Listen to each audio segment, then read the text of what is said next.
No nosso livro, a nossa história é faz de conta ou é faz acontecer. No nosso livro, a nossa história é faz de conta ou é faz acontecer. No nosso livro, a nossa história é faz de conta ou é faz acontecer. No nosso livro, a nossa história é faz de conta ou é faz acontecer.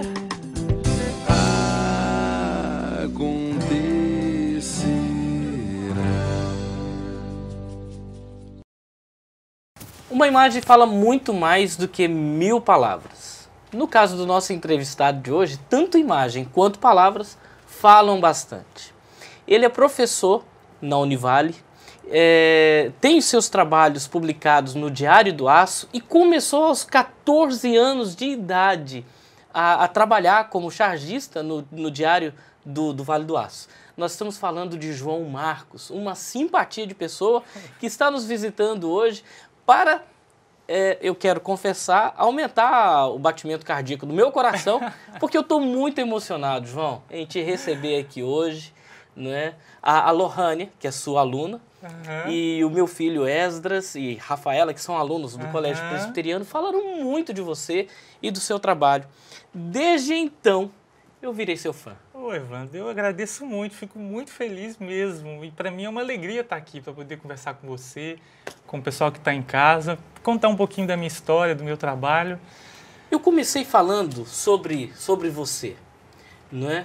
Professor da Universidade do Vale do Rio Doce, nos cursos de Design Gráfico, Arquitetura e Urbanismo, mestre em Artes pela Escola de Belas Artes da UFMG, chargista do Diário do Vale do Aço, Diário do Aço, e desde 1989 trabalha no Diário do Aço. Você começou com 14 anos de idade. 14 anos. É isso mesmo? Isso.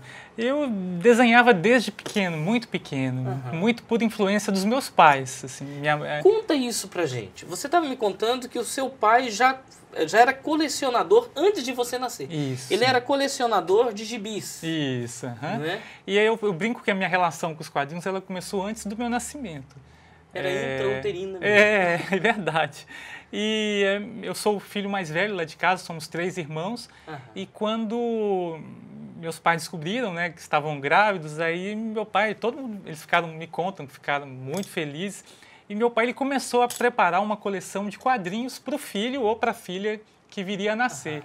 E eu tenho guardado até hoje com muito carinho uma revista do Pato Donald, que ele escreveu assim na capa, para João Marcos ou Clarissa. Eu ia chamar Clarissa se fosse menina. Mas nós estamos com o João Marcos, não é com a Clarissa. E aí depois que descobriram que era um menino, ele já guardava, ele não tinha nem nascido ainda. Ele guardava para você. Para mim. Porque tem alguns pais, e nós sabemos disso, tem alguns pais que fazem coleção para eles. E quando o filho nasce, começa a mexer com a coleção, eles viram uma fera. No seu caso, o seu pai guardava para você. Isso.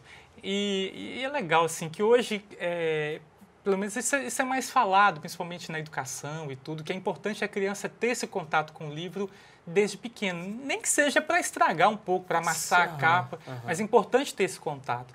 Meu pai, naquela época, ele já tinha, de uma certa forma, um trabalho nesse sentido. Então, eu cresci rodeado mesmo de quadrinhos, de livros, que ele lia muito também.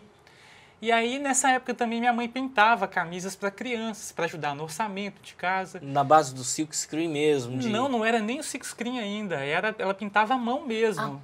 Uma tinta, peça por peça? Peça por peça, é um trabalho muito artesanal e lindo. O ambiente favorecia tudo mesmo, que você chegasse onde você chegou, né, e favoreceu, e vai favorecer para que você chegue mais longe, muito mais longe. Tá bom. Dentre as qualidades ou as atividades, ele também é roteirista de Maurício de Souza, algo que a gente vai falar daqui a pouco. Me responda uma dúvida, eu te perguntei e eu gostaria que você respondesse para que a gente continuasse o nosso papo. Chargista, cartunista e caricaturista. Qual é a diferença desses termos? Bom, a diferença, basicamente, ela está na forma como o desenhista, o artista que vai se expressar a partir dessas modalidades. Normalmente, o caricaturista é aquele que faz o desenho engraçado de uma pessoa. O cartunista é aquele que transita pelo desenho, normalmente desenho cômico. Ou então o desenho que a gente chama, o estilo, que é o cartoon, que é um desenho mais simplificado, que não é uma cópia da realidade. Não é a representação fiel da realidade. Isso. Não é, aquele desenho, eu posso fazer um exemplo Manda, aqui? Por vamos lá. exemplo, se eu fizer isso aqui, olha...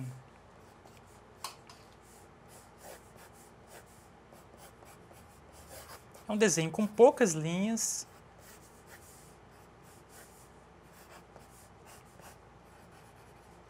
De uma menina, a gente sabe que o nariz não é dessa forma, a boca é simplificada, o formato da cabeça, o cabelo, a gente tem vários fios ali que compõem, mas a gente consegue decodificar a mensagem, a informação que é uma criança. O cartoon é esse estilo de desenho, que pode ser também mais exagerado, que é o desenho cômico. Por exemplo, o nariz grande, um dente exagerado, as partes do rosto são desproporcionais. Por mais que a gente conheça alguém parecido, mas é o desenho que leva para o exagero. Então, geralmente, o cartunista... É o exagero de alguns traços que estão presentes. Isso, na pessoa que, de repente, é o caricaturado, ou um personagem que o artista faz. Então, o cartoon o cartunista é o que trabalha com esse estilo de desenho. E você chegou a perguntar do chargista também? Do chargista. E o chargista ele é mais factual, é o que usa esse estilo de desenho para debater ou para criticar situações do cotidiano, de política, futebol, da sociedade. O seu estilo qual é? Eu acho que eu transito um pouco por cada um. Um pouco menos na caricatura. Na caricatura. Por quê? Porque eu realmente não tenho muita habilidade para caricatura. Realmente você tem artistas que têm essa facilidade. Você bate o olho e já começa a imaginar como é que vai sair. Isso é. Algumas caricaturas que eu faço costumam ficar parecidas, mas não são regra geral, não. Eu não tenho muita facilidade. Você não gosta? Não é um tipo de desenho que eu gosto e que eu tenha facilidade para fazer. Na infância, quais eram as matérias que você menos gostava? Eu gostava menos das matérias da área de exatas. Matemática. E depois na física, química. Eu tinha muita dificuldade. E o que você fazia durante essas aulas? Eu desenhava muito. E foi repreendido nesse tempo? Bastante, muito, Evandro, porque aquilo realmente eu não vinha... Quando eu estudei, e infelizmente isso às vezes ainda acontece na educação, o ensino era muito descontextualizado da realidade. E aquilo não fazia sentido nenhum para mim, aquilo que eu aprendi, aquelas regras e tudo, aqueles números, seno, cosseno, logaritmo. Então aquilo não fazia sentido para mim. Então aquilo era grego. E aí eu ficava desenhando, principalmente nos livros de matemática e tudo. Então, às vezes, o professor ia conferir um exercício. O que você desenhava nesse tempo? Eu inventava personagens, às vezes tentava fazer caricatura do professor e desenhava os colegas. Isso é que mais animava a turma. Nossa, era uma festa, né? Faz a caricatura desse e tal. Aí fazia, né? Se a professora fosse brava, fazia como uma bruxa e tal, que é coisa de criança mesmo, né? E exagerava muito. Em alguma dessas repreensões, você chegou a pensar, não vou parar com isso, que isso não tem futuro, isso vai me atrapalhar? Não, eu acho que não. Mas teve um caso, eu posso contar um caso específico? Eu tinha uma disciplina que era desenho geométrico. E o caderno de desenho geométrico, ele era quase todo branco, tinha só uma pauta milimetrada e o miolo mesmo era branco. Então, eu não entendia nada daquilo que a professora falava e ficava desenhando. Aí um dia ela falou assim, olha, eu vou passar dando visto nos cadernos, no exercício, vou dar 10 pontos. Nossa, eu não tinha nada no caderno. E ela foi passando de um em um, assim, até chegar na minha vez, eu estava quase morrendo. Aí chegou na minha vez, ela foi pegar o caderno, ela viu o desenho, nossa, que desenho legal. Ela, nossa, que desenho lindo, João. E foi vendo, nossa, olha esse aqui. Aí chegou no final do caderno, mas você não fez nenhum exercício, botou um 0 vermelho assim. Ela achou lindo os desenhos. Mas me deu 0 do mesmo. E te deu 0 porque não era aquilo que ela tinha pedido. E aí tinha muito disso também. Eu quero te fazer essa pergunta, remetendo à sua infância e tentando enfocar muita gente que hoje é mal compreendida. Não é? Tem muita criança que faz a mesma coisa hoje. Sim. Que conselho você daria, primeiro, para os educadores? Porque você tem trabalho aqui, o seu traça-traço, quadro, é um trabalho para educadores, é uma monografia, né? É um trabalho de tese seu para educadores, não é? Além dele, você tem também o Quadrinhos na Educação. Mas querendo abordar essa situação, que conselho você daria primeiro para os educadores quando encontrar gente como você? Não é? Eu acho que o principal conselho, que eu tiro um pouco também da minha experiência, é que a escola ela tem que ter consciência que existem várias profissões ligadas à arte. A pessoa que gosta de arte, que gosta de desenhar, de pintura e de outras modalidades, música também, por que não? Existem várias profissões ligadas à arte. A pessoa pode ser um arquiteto, um ilustrador, pode trabalhar com design gráfico, com moda, com várias áreas profissionais. E a pessoa pode se sentir realizada, gostar do que faz.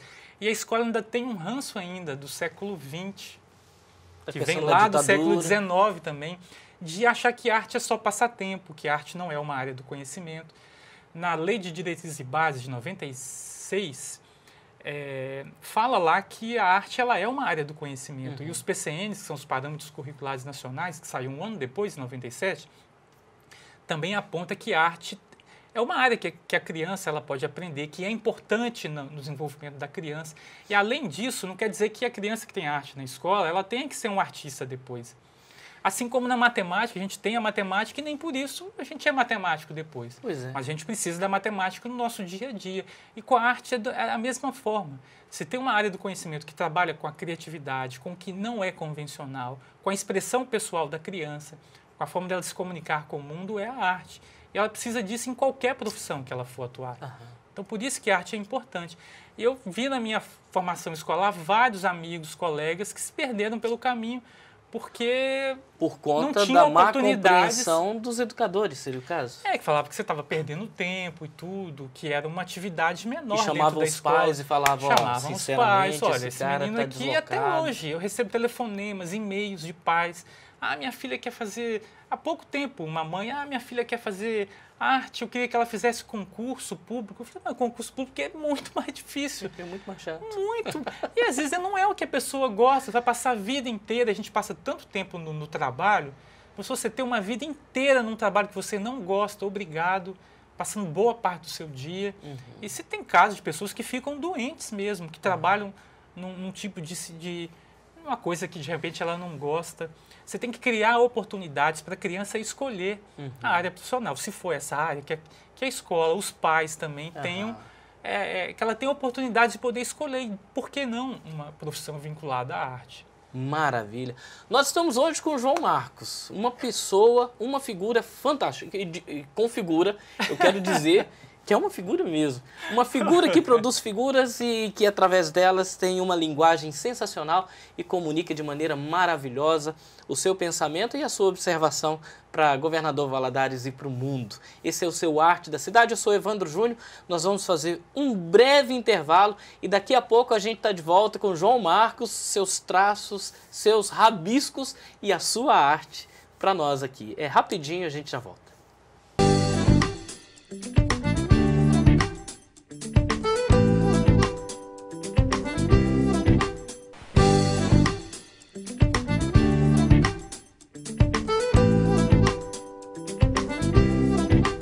Cada traço, uma mensagem diferente, uma história diferente e algo que nos emociona e que enche o nosso coração de alegria. Nós estamos hoje com o João Marcos, roteirista de Maurício de Souza. Gente, é uma emoção estar do lado desse cara que você não tem ideia. Mas a gente terminou o primeiro bloco dando um conselho para os educadores. Sim. Eu queria, João, que você desse um conselho também para os pais. Pode ser? Claro. Porque tem pais que também não compreendem os filhos. Não é que batem na mão dele, para de desenhar. Não é se continuar desenhando essas coisas e tal. Ou se continuar dançando, se continuar cantando, se continuar expressando a arte. Há muitos pais que também não compreendem isso. Dá para dar uma palavrinha? Olha, eu tiro também como base o exemplo que eu tive dos meus pais. Assim, eles nunca questionaram a minha opção por fazer um curso de arte para exercer uma profissão no futuro. E hoje, como pai, eu fico me colocando no lugar deles. Pai quer sempre o melhor para o filho. E eu vejo hoje que meus pais, eles escolheram o que eu gostava, né? Respeitar a minha a minha decisão de fazer um curso de arte, sempre estimulado nesse sentido. Deram um voto de confiança também nesse sentido. E é muito importante o pai tentar entender o gosto do filho para a arte, procurar, assim, conhecer as possibilidades profissionais que existem. E é uma decisão muito séria. Assim, acho que eu também falei no bloco anterior, essa angústia que às vezes os pais têm. Isso. E hoje o mercado mudou muito também para isso, né, para a arte em geral. Hoje o mercado exige pessoas que sejam versáteis. Sim, né? sim. E a versatilidade passa pela arte, passa pela manifestação artística. Sem dúvida, né? sem dúvida. Então, é importante muito conversar com o filho, entender qual é a opção dele, procurar conhecer essa área profissional ligada à arte e, na medida do possível, tentar apoiar essa decisão. Claro que cada caso é um caso, mas realmente, e muito desse preconceito vem dessa visão mesmo de achar que o artista é à toa, que não trabalha, né? Às vezes eu escuto ainda hoje. Mas você não desenha, você só trabalha. Mas é um trabalho. E meu escritório é em casa, a disciplina tem que ser muito maior. Eu tenho horário para acordar, para começar, para trabalhar. Quanto tempo de trabalho? Por dia? Por dia. Como é que você divide o seu dia? Olha, eu divido assim, na parte da manhã, geralmente eu trabalho com criação. Eu crio as histórias. E na parte da tarde eu faço o desenho dessas histórias. E à noite eu vou para a universidade dar aula. Então eu trabalho 3 períodos. Trabalho muito. É igual muito. O pai do Cris, né? É verdade. Trabalho muito. E passa voando. E trabalho aos sábados também, né? De Mas manhã e à existe tarde. uma coisa muito interessante, não é? Pegando o gancho dos conselhos aos educadores e aos pais, você trabalha e tem aquela sensação, poxa, eles ainda me pagam por isso? Exato. Por fazer o que eu gosto, por fazer o que me dá prazer? O dinheiro realmente, o dinheiro é uma consequência do trabalho. Né? Eu realmente não trabalho assim, que vou ganhar tanto para não sei o quê. É uma consequência de fazer uma coisa que você gosta. Então, assim, e foi bom porque antes de casar eu não tinha limites, eu trabalhava noite adentro. E depois você tem que realmente separar um tempo. Geralmente quando eu não tenho aula à noite, nessa parte do dia eu paro de trabalhar e eu vou ficar com a minha esposa, com a minha filha, a gente vai passear. Vou brincar com ela em casa e tudo, então você tem que o tempo do pai, do esposo. Sim, claro, você tem que dividir esse tempo, porque se deixar, você trabalha o tempo todo, vai né? se consumindo pelo trabalho. Então você tem que ter essa disciplina até para parar, no caso. Aos 14 anos você entra para uma redação do jornal para ser chargista. Isso. O que foi isso para você? O que isso representou na sua vida? Porque é um menino dentro de um ambiente estranho. Foi o seguinte, Evandro, eu no início, assim, foi minha primeira escola profissional, porque eu não conhecia nem os materiais para poder desenhar. Caneta nanquim, um papel diferente, um papel melhor. E eu tive, assim, a alegria de ter colegas, assim, que foram como pais mesmo, assim. E uma equipe muito competente, aprendi muito com eles. E, então, a convivência na redação, a questão da ética jornalística, o apuro com a notícia, todo o cuidado que se envolve o jornal, que é uma empresa muito séria, eu aprendi muito com eles. Então, e eles meio que me adotaram mesmo. No início eu não fazia os textos, eu era muito novo. E o editor da época não me dava oportunidades. Depois eu comecei a pesquisar, a ler muito sobre charges. E aí eu comecei a criar minhas próprias charges, mas o editor não me dava essa oportunidade. Aí, quando trocou o editor, a primeira coisa que eu fiz foi mostrar uma charge minha para esse novo que entrou, que até hoje é um grande amigo. E ele falou assim, não, tá boa, vamos fazer. Aí, a partir desse dia, eu comecei a criar minhas próprias charges. Deve ter sido 1 ano depois que eu entrei, não sei ao certo. E aí, não parei mais. E aí... Isso te deu uma visão crítica política. Sim. Né, da situação. Sim. Né? E assim, meu pai era muito politizado, então eu já gostava de política. Tive um tio que foi vereador em Patinga. Quem era? Chama Nelson Parreira. Nelson Parreira. E aí ele me levava nos comícios, então eu gostava desse, me chamava, meu cabo eleitoral, porque eu distribuía o santinho dele no quarteirão e achava que ele tinha ganhado por causa disso. Eu era criança. Então você se fazia de cabo e ao mesmo tempo de pesquisa, né? Sim. Então, meu pai gostava, assim, era muito politizado, lia muito também, e aí eu já gostava antes de entrar para o jornal. E aí depois passei a gostar mais ainda. Então eu acompanho muito. Hoje eu assim, leio muito sobre política. Não gosto, claro, no estágio que a política está, é evidente. O que você menos gosta do estágio da política em que nós estamos politicamente falando? Eu acho que os quadros políticos caíram muito. Já tivemos bons políticos, grandes políticos. Há pouco tempo atrás eu estava assistindo uma entrevista do Ulisses Guimarães. E eu vi assim, a forma de falar, de se colocar, de lidar com a coisa pública muito diferente. Né? Então, eu acho que tratava a política muito do ponto de vista ideológico, né? Também. E Né? do ponto de vista do serviço. Até você conseguir identificar mais qual eram as propostas dos partidos, hoje isso não tem mais. Né? Pelo menos eu acho que isso se diluiu muito. Mas acompanho, gosto de acompanhar, de estar por dentro. Tem prazer Dá em ler muitas sobre risadas isso. ou chora mais? Claro, mas a gente ri para não chorar, né? Claro. E a gente tem farto material para poder fazer as charges. Né? O Brasil produz isso, Produz, né? Igual o Zé Simão da Folha de São Paulo colunista, Pois é o país da piada pronta. Mas houve É um difícil momento, concorrer com os políticos. mas né? houve um momento em que isso tudo era muito reprimido. Sim. Né? Então nós temos profissionais, como a gente estava falando, em fio, Sim, né? Gente que teve que sair, ficou fora do país, né? Asilado, aquela situação toda. E o humor, ele sempre foi uma arma assim, forte para poder questionar, criticar, porque às vezes ele ridiculariza uma situação, igual agora a gente está em época de campanha política. Então, o humor é uma forma de criticar os excessos, né, os desvios que acontecem na política. Então, é uma forma de fazer pensar, principalmente. E se fala muito que no Brasil se leva mais a sério o humor do que a política, né?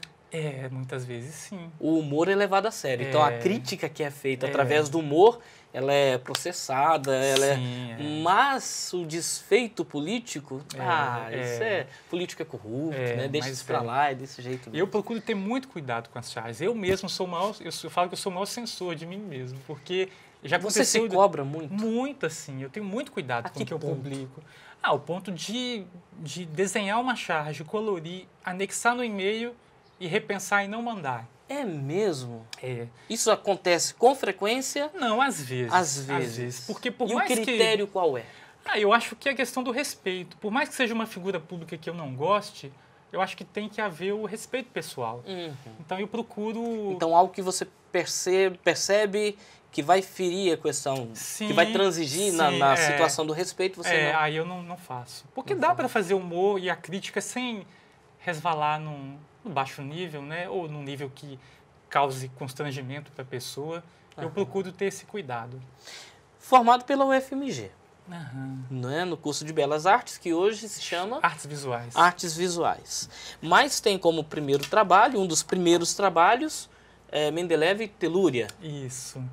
Né? Eu, da infância, eu fazia muitas revistas em quadrinhos. Pegava papel sulfite, como esse aqui, né, o popular Chamex, dobrava ao meio e fazia as minhas revistas com caneta Bic, com lápis de escrever.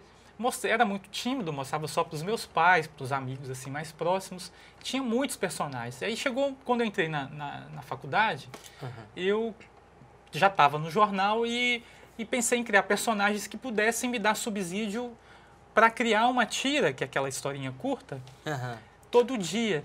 E aí eu olhei para minha casa, eu tenho duas irmãs, a Deise e a Flávia, e quando a gente era pequena a gente brigava muito, brincava muito, como a maioria dos irmãos. E a minha irmã do meio, que é a Deise, a gente tem o temperamento, a personalidade completamente diferente. E nem por isso a gente deixa de ser amigo, de brincar, e às vezes ter aquelas briguinhas de irmãos. E aí eu falei assim, se eu criasse os personagens que fosse eu e a minha irmã. Aí juntei as duas irmãs, posso pegar aqui para mostrar? Esse aqui que tem esse corpo inteiro. Tem corpo inteiro. E aí o Mendeleev seria eu, e a Telúria, que é uma mistura das minhas duas irmãs, na verdade o temperamento da Telúria é a minha irmã do meio, a Deise. E aí no início ela não gostava, porque saía no jornal, era tira diária. Aí às vezes acontecia uma coisa, e assim, na infância acontecia muita coisa engraçada, né, na maioria das casas. E aí acontecia uma coisa engraçada assim, lá em casa, e no outro dia era quase que factual. E aí, no outro dia, estava no jornal, ela... Eu não Poxa, por que você fez isso de novo? Colocou isso no jornal, não sei o quê. Mas hoje ela gosta, ela tem uma alegria, Fica né? doido para você fazer. Faz de novo, faz de novo. E meu sobrinho, né, o filho da Daisy, ele quando saiu o primeiro livro, aí eu falava assim, ele chama Caio. Eu falei, Caio, isso aqui são as histórias que aconteceram com o tio e com a sua mãe. Ele é mesmo tio. E aí minha irmã, não é verdade, não é verdade. E aí algumas são verdades e aconteceram mesmo. E outras são situações que as pessoas me contam, ou que às vezes a gente cria. Onde tem criança, eu fico muito ligado assim, no que elas falam, no que elas fazem, e tento anotar um pouquinho de cada coisa. E você me disse que Mendeleev e Telúria são dois elementos químicos da tabela periódica. Da tabela periódica, Como eu era péssimo em química. Eu também. Né? Eu não tinha ideia do que fosse isso. Aí nós vimos lá, o 150 e o 101. Eu acho que sim. Eu já esqueci, mas pesquisa lá que você vai encontrar Mendeleev e Telúria. Né? Me conta uma coisa. Ainda hoje, você produz em cima, quer dizer, seus próximos projetos serão novas versões de Mendeleev e Telúria? Sim. Então no quarto bloco a gente vai falar sobre isso. Tá joia. Tá bom? Tem como a gente desenhar Mendeleev e Telúria? Claro. Eu vou fazer, pode ser o Mendeleev para começar? Vamos fazer aí, pra gente encerrar esse bloco. Enquanto você faz, eu quero dizer, meu filho chegou fascinado lá em casa, falou, pai, você tem que conhecer o livro do Mendeleev e Telúria. Eu falei, meu Deus, o que é isso? Esses nomes estranhos, né? E você estava falando, eu estava acho que no segundo ano do que hoje é o ensino médio, e a professora de química pediu para a gente decorar os elementos, todos os elementos periódicos da tabela. Uma coisa que eu tenho certeza que os professores não fazem hoje mais. E aí eu já tinha os personagens, tinha os desenhos, mas não tinha os nomes, e procurava nomes diferentes. Aí eu vi um elemento químico lá, que era Mendeleev, e falei assim, opa, tá aí um bom nome, eu vou pegar esse nome aqui. E aí fui procurar um para Telúria. E aí, olhando lá na tabela, eu vi que tinha um elemento químico chamado telúrio. E aí eu adaptei, e claro, né, a Telúria ela é meio que a vilã das histórias, né, mas é a personagem que eu mais gosto. E quem conhece a minha irmã... As duas, né? Mas principalmente a Daisy, elas se revezam, né, nos momentos de Telúria.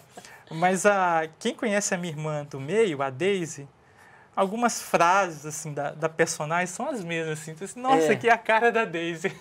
Você conseguiu assimilar tudo, né? E aí, quando eu vou dar palestra e tudo, eu falo assim, Daisy, falei até de você lá. Olha o que você falou lá. E com os traços de Mendeleev e Telúria, a gente vai para um breve intervalo e daqui a pouco a gente está de volta com mais João Marcos, mais traços, mais informação e muito mais arte da cidade. A gente volta já já.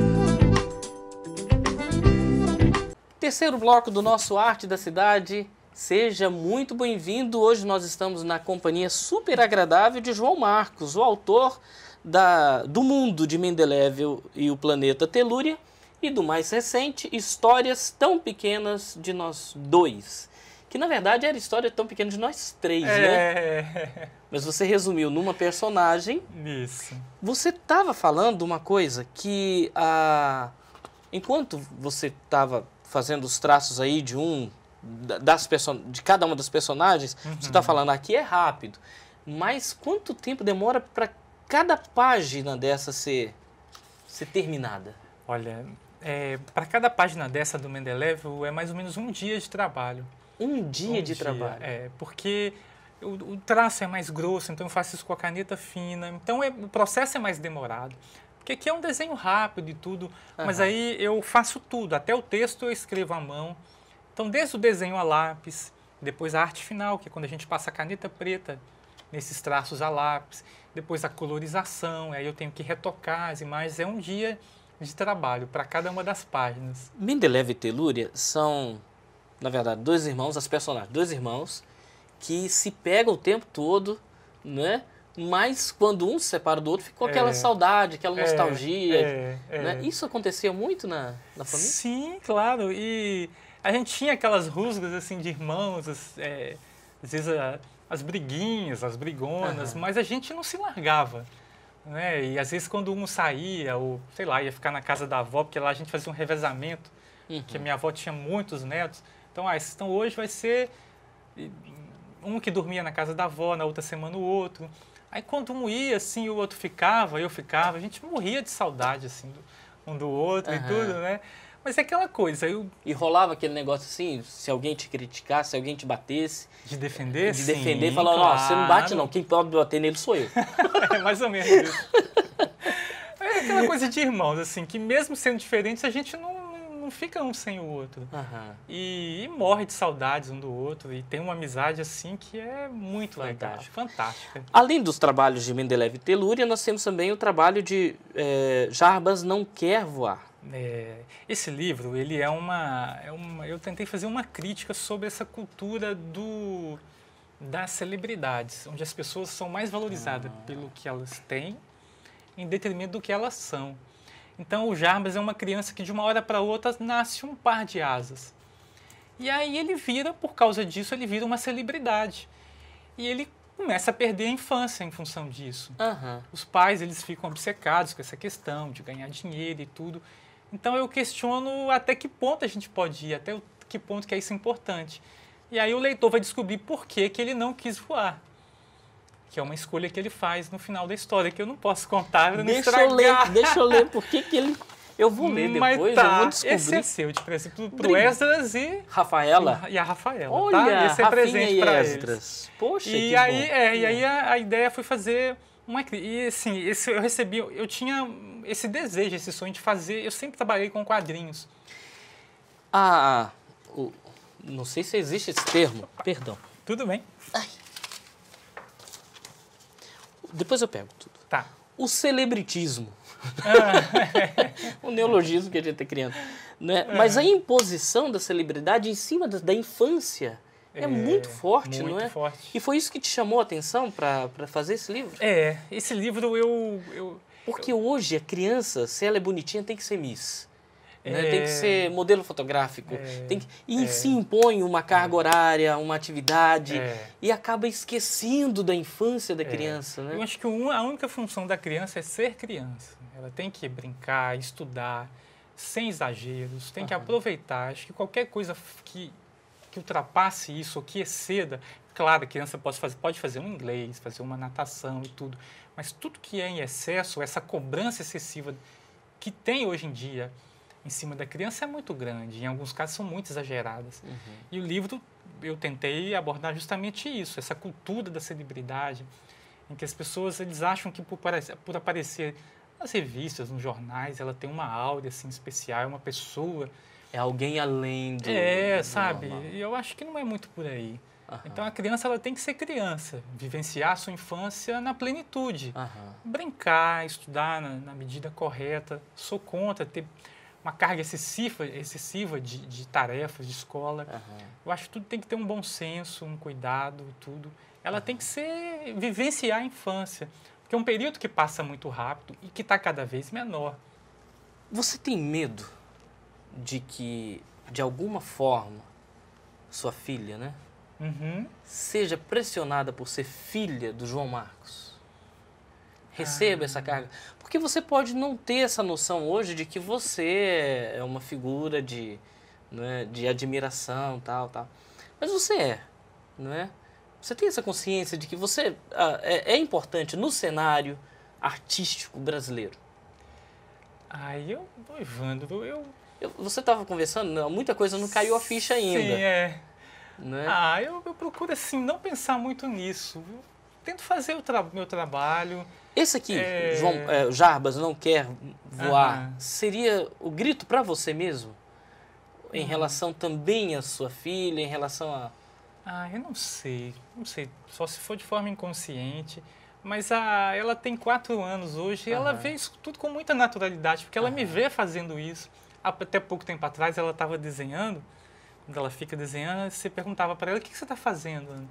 Eu estou trabalhando. Estou trabalhando. Né? O que é legal, tem muita gente que pensa que isso não é trabalho. É verdade. Ela já sabe que é trabalho. Então já está num bom caminho. Isso é muito bom. Mas hoje ela não tem, assim, ela ainda não tem essa consciência. Ela vai quando nesse final do ano a gente vai a São Paulo lá, ela convive lá com o Maurício e tudo. E para ela é mais natural do que foi para você, né? Então para ela, pelo menos agora, ela ainda está muito nova ainda, ela não tem... Ela vê mesmo como o trabalho do papai. Vamos ver o que vai ser isso na pré-adolescência dela. Eu não sei, vamos ver, né? Acho que vai ser tranquilo. Outro trabalho que você tem é Cordel para os Quadrinhos, 7 histórias de pescaria do seu Vivinho.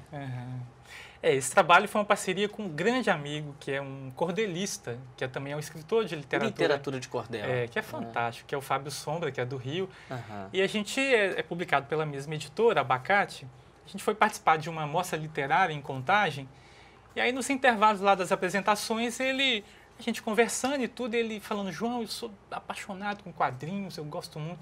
Fábio, eu sou, assim, gosto muito de literatura de cordel, de xilogravura. Ele, vamos fazer um livro juntos, eu tenho uma história lá, eu vou te mandar para você ver se dá para adaptar para a linguagem dos quadrinhos. Aí ele mandou o texto e eu falei, Fábio, tá incrível, vamos fazer, a editora topou a ideia. A gente fez, aí foi uma alegria fazer esse trabalho, que eu fui pesquisar xilogravura nordestina, o traço é todo em preto e branco. E aí o livro teve um sucesso assim, bem bacana, e a gente está terminando de fazer o segundo, que deve sair ou esse ano, ou do início do ano que vem. Nessa mesma linha do seu Vivinho? Continua as histórias do seu Vivinho? E são 7 histórias, mas na verdade o livro tem 8 histórias. 8? Aí tem que ler para descobrir por quê. Eu ia falar por quê, mas eu não vou falar não. E o mais recente de todos é o 20.000 Léguas Submarinas, um trabalho de João Marcos e Will. Do Will. E esse foi lançado na Bienal também. Na Bienal do Livro de São Paulo. Em agosto, se eu não me engano. Você já participou de 4 bienais, 3 com trabalhos pessoais e uma com trabalho... Lá com o Maurício, Não é? Ele ia fazer vários lançamentos, ele chamou a gente para poder participar desse momento, aí foi muito legal também. 20.000 Léguas Submarinas. É uma adaptação de um clássico. Isso. Não é? E eu quero saber de você, de Júlio Verne, para sua linguagem, qual foi o maior trabalho? Olha, quando eu recebi o convite para fazer esse livro, eu fiquei apavorado, porque eu nunca tinha feito uma adaptação literária dos quadrinhos. E fora a responsabilidade que é você trabalhar a partir de um clássico, ainda mais do Júlio Verne, que é uma figura conhecida mundialmente. É lendária, né? Assim, é um escritor de aventura e tudo, né? Mas aí, o grande desafio foi realmente transpor uma história que tem 300 páginas para uma adaptação que tem 60. E você estava falando dessa página especificamente, que é o retrato da biblioteca. Isso, a história se passa num submarino. Isso. E essa aqui é um bom exemplo para contar como é que é uma adaptação de uma obra literária para os quadrinhos. A descrição da biblioteca, eu não lembro com exatidão, mas são mais ou menos umas 3 páginas para ele descrever cada ponto do cenário. Na literatura, você quando lê, você imagina aquela cena. Você é transportado pela imaginação. E nos quadrinhos você transforma aquilo em imagem. Então o que seria narrado em 3 páginas, você mostra numa cena como essa.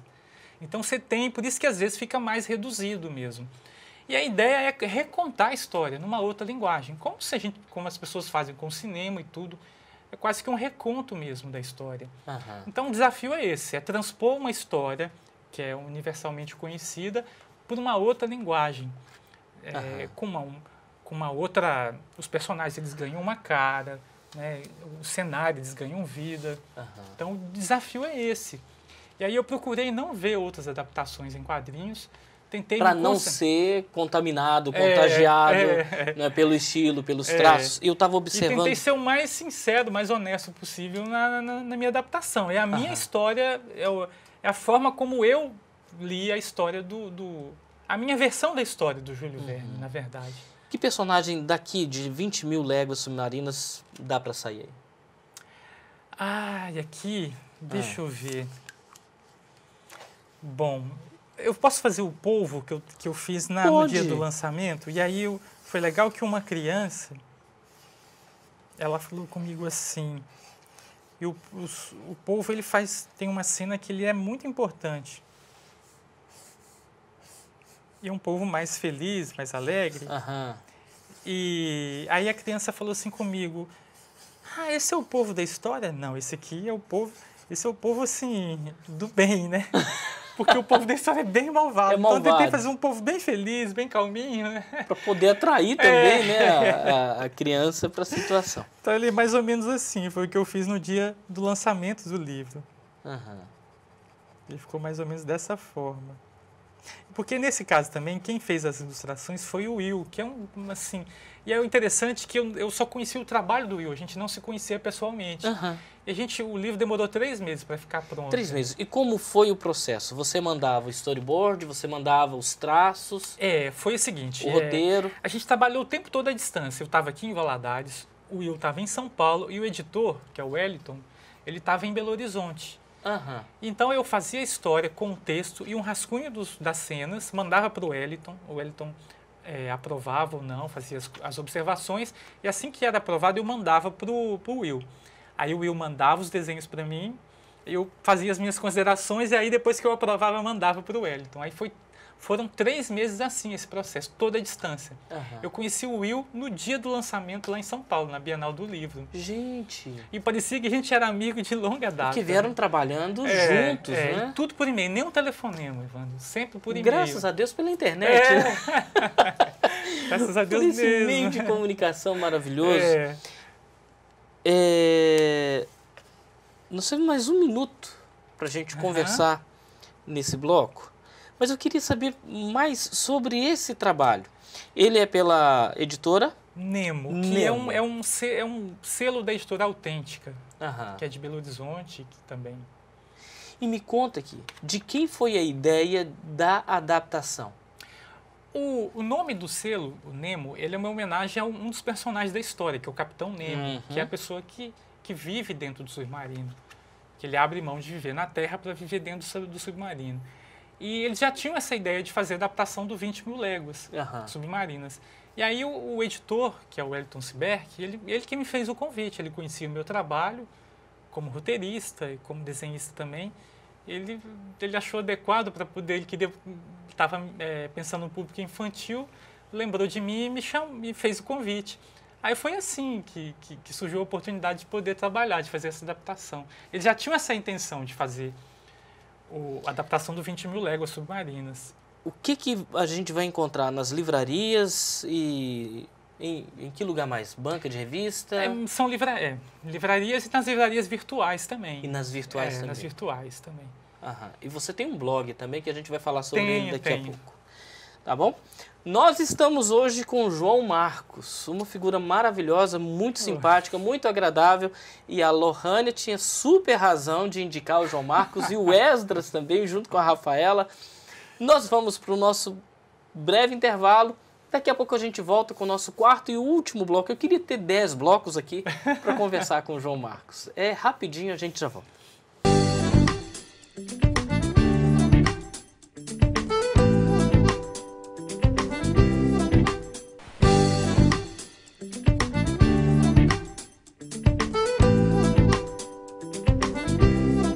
De volta para o nosso 4º e último bloco, nós estamos hoje com o papai da Ana. Aninha, papai está aqui. E ela vai assistir mesmo.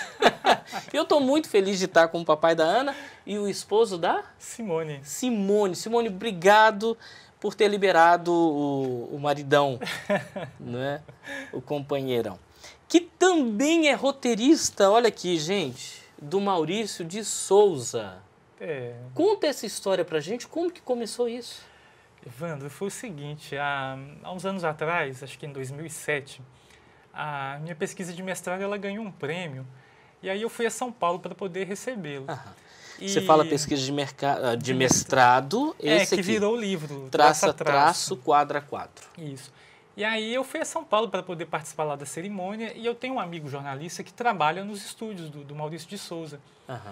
Um amigo assim, muito querido, e eu mandei um e-mail para ele falando que era uma pura verdade, que o meu sonho era conhecer o Maurício pessoalmente, porque eu cresci lendo as revistas da Turma da Mônica, colecionava, eu tinha a coleção completa do Chico Bento. Antes de crescer ainda, você já... Sim, e até hoje, né? E aí aí mandei um e-mail para ele, assim, bem emocionado, ele chama Sidney, Sidney, meu sonho de menino é conhecer o Maurício de Souza, será que eu posso e tal? E ele, pode, claro, João, você pode passar aqui, me procurar. Aí eu fui no estúdio, ele cheguei lá e falou assim, olha, João, não tem uma boa notícia, o Maurício entrou de férias hoje, então você não vai poder conhecê-lo, mas eu vou te apresentar o estúdio e tal. Aí eu vi o pessoal desenhando, eu fiquei encantado com aquilo, que era assim, o que eu sonhava em conhecer, tudo ali na minha frente. Era o ambiente que você imaginava? É melhor do que eu imaginava, eu acho, bem melhor. E aí conheci, tirei muita foto, fiquei feliz da vida e tudo. E aí um ano depois eu voltei a São Paulo para uma palestra, e mandei um outro e-mail para ele perguntando se eu podia tirar uma foto só, porque da outra vez ele tinha parado o trabalho dele, né? Não tinha conseguido tirar foto. E ele me deu muita atenção, e aí ele falou que podia e tudo. E aí fui, aí conheci, fiquei assim, emocionadíssimo. E ele muito simpático, ele foi puxando conversa e tudo. E aí eu levei uma revista para ele, que tinha feito aqui na cidade, e levei para dar de presente, ele agradeceu. E tudo, eu fiquei super feliz, tirei a foto que eu queria e fui para o lugar da palestra. Aí estou lá esperando, fui com muita antecedência, aí meu telefone tocou, um DDD de São Paulo, eu atendi, deu um susto, quem será, né? Eu atendi, era esse meu amigo, ele descobriu que tinha meu telefone, ele falou assim, João, você está sentado? Eu falei assim, estou sentado. Tô não, mas eu sento, fala. Sentei, né? Aí ele falou assim, olha, o Maurício leu sua história, gostou muito e perguntou se você tem interesse em trabalhar com a gente, escrevendo as histórias da Turma da Mônica. Aí eu comecei a disparar, a chorar, né? Mas de felicidade, né? Aí comecei a chorar, ele, calma, João, calma. E quanto mais calma ele falava, mais eu chorava, né? Aí eu falei assim, eu quero. Aí ele, João, e ele ficou super feliz também. Ele, João, que legal. Então você faz as histórias, me manda que eu dou uma olhada para ver se elas estão legais e tudo. E aí eu vou passar para ele e a gente vai torcer, né? Aí fiquei lá pedindo a Deus para dar tudo certo e tudo. E aí, graças a Deus, ele gostou. Aí me ligaram 4 dias depois, me dando as boas-vindas. E o próprio Maurício depois me mandou um e-mail. Eu fiquei, quase morri, né? Você guarda esse e-mail até hoje? Guardo, sim. E ele agradecendo, ele é muito simpático. E o processo aí, é esse? É o storyboard, você cria a história, o esboço. Aí a gente, nos quadrinhos, como a gente trabalha com o texto e com a imagem, então você já tem que rascunhar as cenas para orientar os desenhistas, porque o trabalho lá, ele é segmentado. Você tem uma equipe que faz os roteiros, uma outra equipe que faz o desenho a lápis, depois o desenho a caneta, que é a arte final, aí depois tem a cor, as letras, os balões.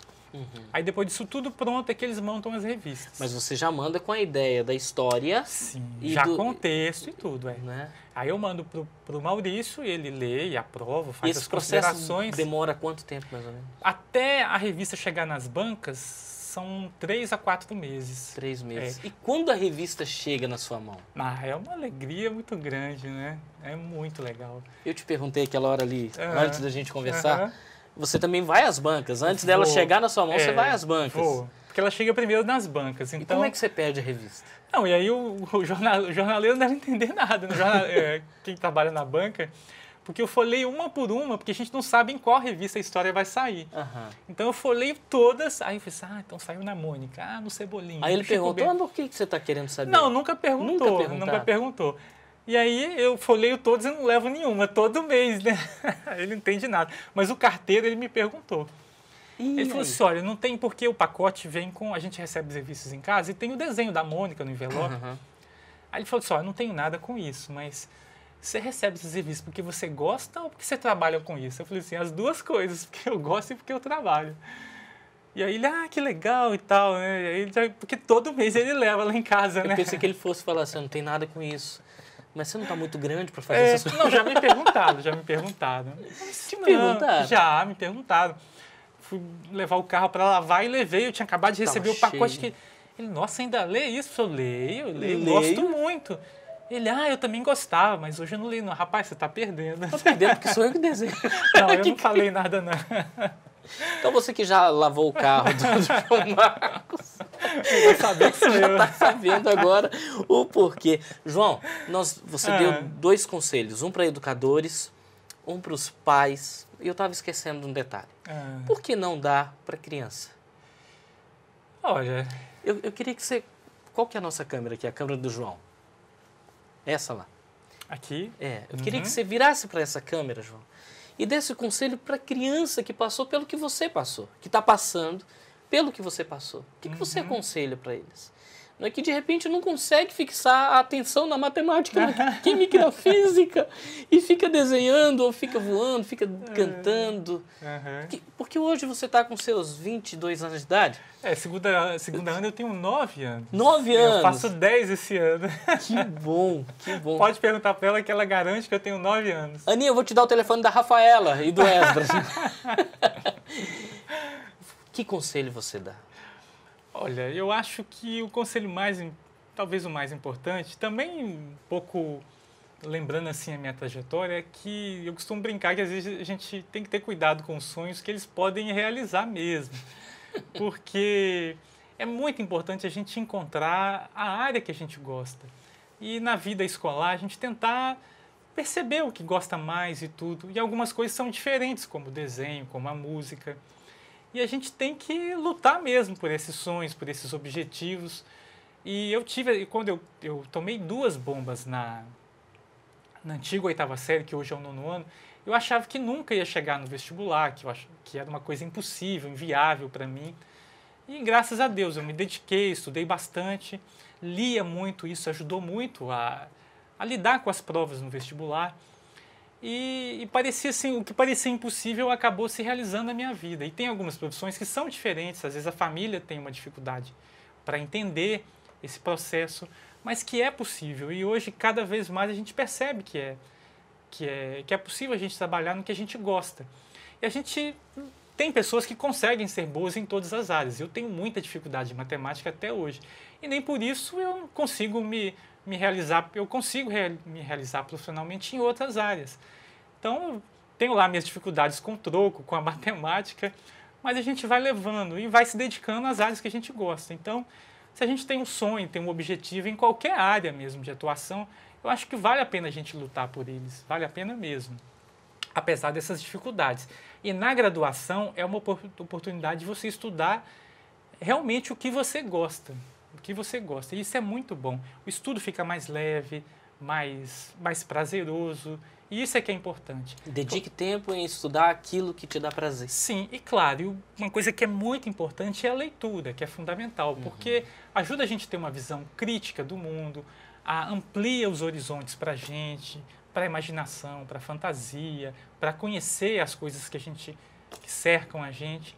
E a leitura é o caminho assim, para a gente poder ter essa visão mais ampliada do mundo e das coisas. João Marcos, que maravilha. Então, toma cuidado com sonhos. Com sonhos. Porque eles podem se realizar. Se você me falasse há 5 anos atrás, tem 3 anos que eu estou lá com o Maurício, se me falasse que eu ia trabalhar com ele, era só sonho. Eu não ia acreditar, né? E realmente, assim, a gente tem os planos e Deus acaba encaminhando a gente para outros, assim. Com certeza. Né? E isso é muito bom. Agradeço todos os dias a ele. João, obrigado. Querido, eu que agradeço, imagina. Cara, eu que agradeço. Muito feliz. Muito... E a felicidade é recíproca. E antes da entrevista eu estava falando com a Lohânia. Traz um babador para mim. Que é isso. O Arte da Cidade fica por aqui com uma peninha no coração, porque tá muito bom conversar com o João Marcos. Mas, telefone de contato? Eu posso passar meu blog, né? Tem o www.mendelevio.com.br. Mendelevio. Lá tem o meu e-mail e tudo. Aí e vale a pena visitar o blog, porque tem muita coisa boa lá e muita informação sobre o João Marcos. De novo, obrigado. Eu que agradeço muito. Leva abraço para a esposa, para a Aninha. Tá, pode deixar que eu dou sim. Por aqui nós vamos ficar no nosso Arte da Cidade e nós nos vemos numa próxima edição. Tchau, tchau.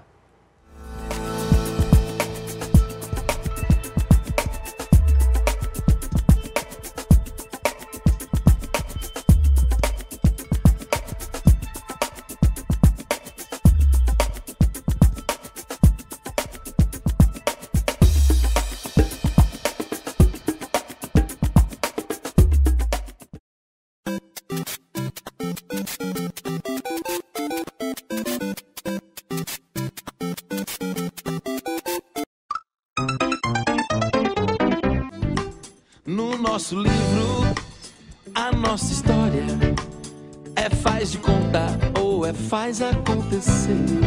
No nosso livro, a nossa história é faz de conta ou é faz acontecer. No nosso livro, a nossa história é faz de conta ou é faz acontecer.